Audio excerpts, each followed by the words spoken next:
Salut à tous et merci d'être là. On va débriefer le match contre Bilbao. Victoire 2-1, but de Léo Messi, but d'Antoine Griezmann. Un match intéressant parce qu'il y a quand même pas mal de choses à dire dessus. J'ai même envie de dire deux matchs. Il y avait deux matchs dans le match. Il y avait une première mi-temps et une deuxième mi-temps. On a vu vraiment deux choses différentes. On commence par la première mi-temps. Je vais être cash, c'est une des meilleures mi-temps de ce Barça cette saison, très honnêtement. C'est peut-être pas la mi-temps dans lequel on s'est créé le plus d'occasions. Le foot, ce n'est pas que ça. Mais on a quand même dominé notre adversaire dans tous les compartiments du jeu. Et ça, c'est très très rare pour être souligné. Donc c'est une mi-temps vraiment complète pour le coup. Il y a notamment un point où il y a vraiment une énorme différence par rapport à ce qu'on a fait dans tous les autres matchs. C'est les sorties et la relance de balles.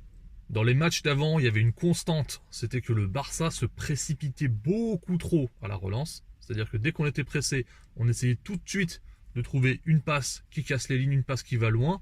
Et si on n'y arrivait pas, on donnait au latéral et le latéral, il balançait devant. Il n'y avait aucune patience dans la construction, aucune patience dans la relance. Et contre Bilbao, dans cette première mi-temps, on a fait exactement l'inverse. C'est-à-dire, et on a fait ce qu'il fallait faire, on a pris notre temps. C'est souvent Frenkie qui venait se placer au milieu des centraux pour la relance. S'il n'avait pas solution devant, il passait par ses défenseurs centraux, qui eux repassaient par lui ou par Ter Stegen. On passait d'un côté, si ça ne passe pas, on va de l'autre côté, on prend notre temps. Ce qui fait que Bilbao a été obligé de sans cesse de courir, de se déplacer, de tenir les positions. Et ça, c'est aussi parce que nos milieux, à nous, que ce soit Pedri, que ce soit Pjanic, Frenkie, parce qu'ils alternaient pas mal, que ce soit Messi et même Antoine Griezmann, ils ont couru sans cesse, ils se sont déplacés et ils ont proposé des solutions. Il y avait beaucoup de mobilité, chose qu'on voyait beaucoup moins dans les autres matchs et chose qu'on verra aussi beaucoup moins dans la deuxième mi-temps. Donc clairement, au niveau des sorties de balles, je pense que c'est notre meilleur match. Comme je l'ai dit, c'est pas la mi-temps où on s'est créé le plus d'occasions, mais on s'est quand même créé des grosses occasions dans cette première mi-temps. On peut en mettre 2 ou 3. C'est suffisant pour une première mi-temps contre un tel adversaire. Individuellement, il y avait deux nouveaux joueurs dans ce 11, donc c'était Umtiti et Miralem Pjanic. Umtiti, je trouve qu'il a tenu son rang. Faut qu'il continue d'enchaîner ce genre de match, mais je pense que si son corps le laisse tranquille, s'il n'a pas de soucis physiques, et s'il continue d'enchaîner ce genre de match, il va passer devant Clément Lenglet dans la hiérarchie.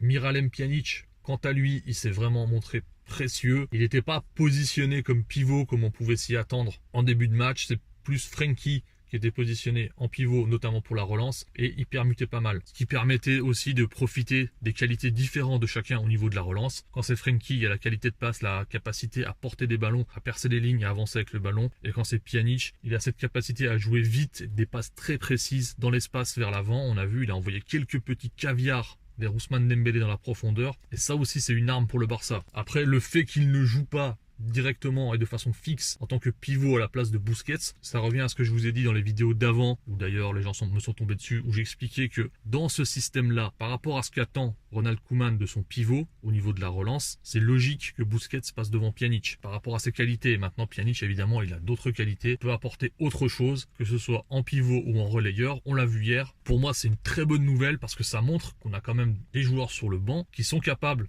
d'être titularisés, de faire ce qu'il faut. Donc il faut faire ce genre de rotation, comme hier. On fait une rotation de 1 joueur, 2 joueurs. Mais ça, faut le faire à quasiment tous les matchs. Comme ça, tous les joueurs peuvent se reposer. Et on arrive avec un effectif compétitif et frais. Les deux autres milieux, Frenkie, Pedri, ont aussi été monstrueux, évidemment. J'étais en train d'y penser hier pendant le match. Parmi les jeunes milieux de terrain de 18 à 21 ans, je ne sais pas s'il y a un joueur qui est aussi bon que lui, aussi complet, aussi talentueux et qui réalise d'aussi bons matchs. Je pense qu'il y a peut-être Foden à Manchester City, mais cette saison il joue moins en milieu de terrain, il joue plus sur des postes avancés, mais sinon très honnêtement je vois pas, en tout cas en Liga j'en vois pas, et dans les autres championnats à vous de me dire s'il y a un joueur de son âge qui est aussi talentueux et qui réalise d'aussi bonnes performances cette saison. Et Frenkie pareil, là depuis le mois de janvier, depuis son pseudo repositionnement, il est juste exceptionnel. Hier soir, étant donné qu'il était plus reculé, il avait d'autres rôles, il n'a pas pu se projeter dans la surface comme il faisait dans les matchs d'avant, et on a vu que ça quelque part ça nous manquait, donc Frenkie est aussi devenu précieux dans ces phases là. Ensuite, on va passer à la deuxième mi-temps parce que malheureusement, après cette première mi-temps formidable, on fait une deuxième mi-temps très moyenne et une deuxième mi-temps qui ressemble beaucoup plus à ce qu'on produit cette saison malheureusement. C'est-à-dire un Barça qui est capable d'avoir la tête sous l'eau pendant 15 minutes, comme c'est le cas pendant les 15 premières minutes de la mi-temps, où on subit un peu alors que Bilbao n'était pas dans un grand jour. On a un Barça qui fait des erreurs individuelles avec ce contre son camp de Jordi Alba qui en plus va contester bêtement, qui se prend un carton jaune. On a un Barça qui du coup prend un coup de massue sur la tête et met du temps à sortir la tête de l'eau. Au final, on arrive quand même à marquer ce deuxième but. L'équipe a réussi à montrer du caractère. Ça, c'est un point positif. Et on voit aussi que les joueurs, du coup, ils ont plus confiance en eux et ils ont aussi plus confiance au groupe et au collectif. Ça, évidemment, quand t'enchaînes les bons résultats, les victoires, ça aide à prendre confiance. On voit aussi qu'il y a un très bon esprit de groupe.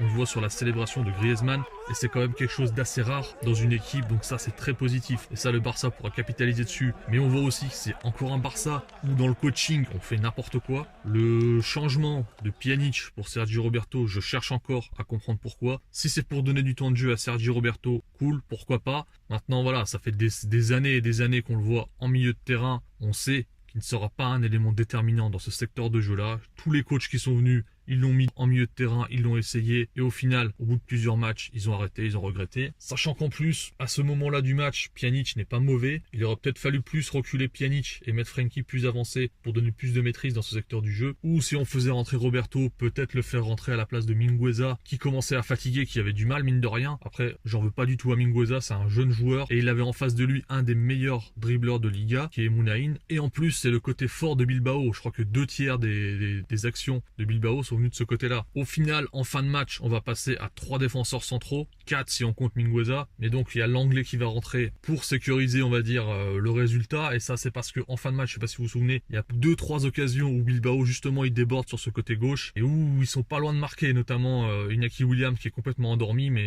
il y a une action où Berchiche centre pour lui. S'il plonge dessus, c'est égalisation. Donc, je pense que Koeman a senti venir le danger. Il s'est rappelé qu'en fin de match, en Supercoupe, Bilbao avait marqué. Il a voulu sécuriser par rapport à ça. Il a ramené l'anglais qui fait 1m90, qui peut ramener plus de présence dans la surface pour sécuriser ce résultat. Maintenant, le souci pour moi là-dedans, c'est ce que j'avais dit, je sais plus, c'était dans quel match, contre Levante, je crois, où il avait fait la même chose, il avait fait rentrer un 3e central pour tenir le score. Le souci là-dedans, c'est que si tu habitues tes joueurs à ça, tu pourras pas les empêcher de reproduire ça dans d'autres matchs automatiquement. C'est-à-dire que si tu leur dis c'est ok, on va se mettre à 9 derrière et on va défendre, on va renvoyer les ballons devant pendant 5 minutes, 10 minutes s'il le faut, on va tenir un score, ils vont s'habituer à ça et ils vont reproduire ça contre des gros adversaires ou dans d'autres matchs. Idéalement, quand tu es en train de forger ton équipe, c'est de leur apprendre que dans ce genre de situation, quand on doit tenir un score, on va tenir le ballon, on va priver l'adversaire de ballon. Là, ce qu'on a dit à Bilbao, c'est tenez, prenez le ballon, faites des centres, envoyez les ballons sur notre but et nous on va défendre. C'est passé pour ce match, tant mieux, on repart avec les 3 points, mais sur le long terme, c'est vraiment pas une bonne idée d'habituer tes joueurs à ça. Voilà ce que j'avais à dire pour ce match. Maintenant, le souci, c'est qu'il y a aussi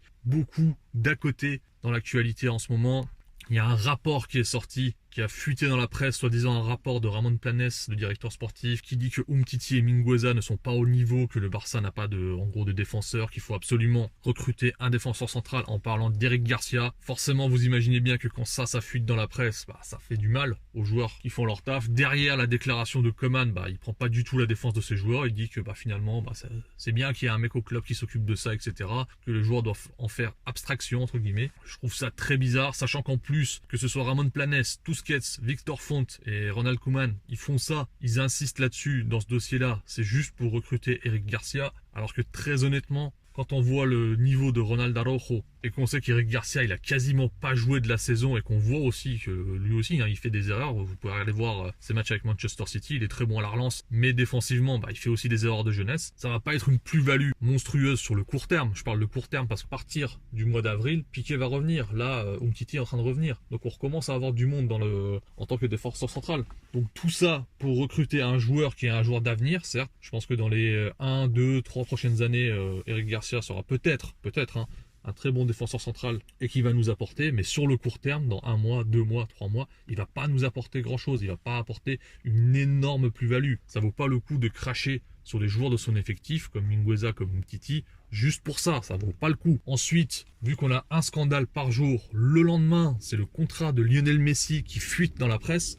sachant que le contrat de Léo Messi, il n'y a que des gens très haut placés qui y ont accès, comme Bartomeu, comme Tusquets. Donc la fuite est forcément interne et ça vient très probablement de quelqu'un de très haut placé. Chacun va avoir son interprétation sur les raisons de cette fuite. En tout cas, ce qui est sûr, c'est qu'on est encore une fois dirigé par des clowns. Carles Tusquets est un ennemi du club et il est toujours là et il reporte les élections pour se donner encore du temps et ça continue et on ne sait pas demain, après-demain, quel scandale va encore sortir.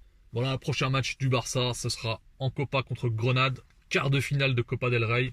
C'est un bon tirage pour nous, je pense. Au dernier match, ça s'est plutôt très bien passé pour nous. On espère que ce sera la même chose. On espère qu'il y aura un tout petit peu de rotation, histoire de pas trop cramer les joueurs avant l'échéance de la Ligue des Champions. Et on espère évidemment une belle victoire du Barça. Allez, on se retrouve très vite. Prenez soin de vous. Ciao!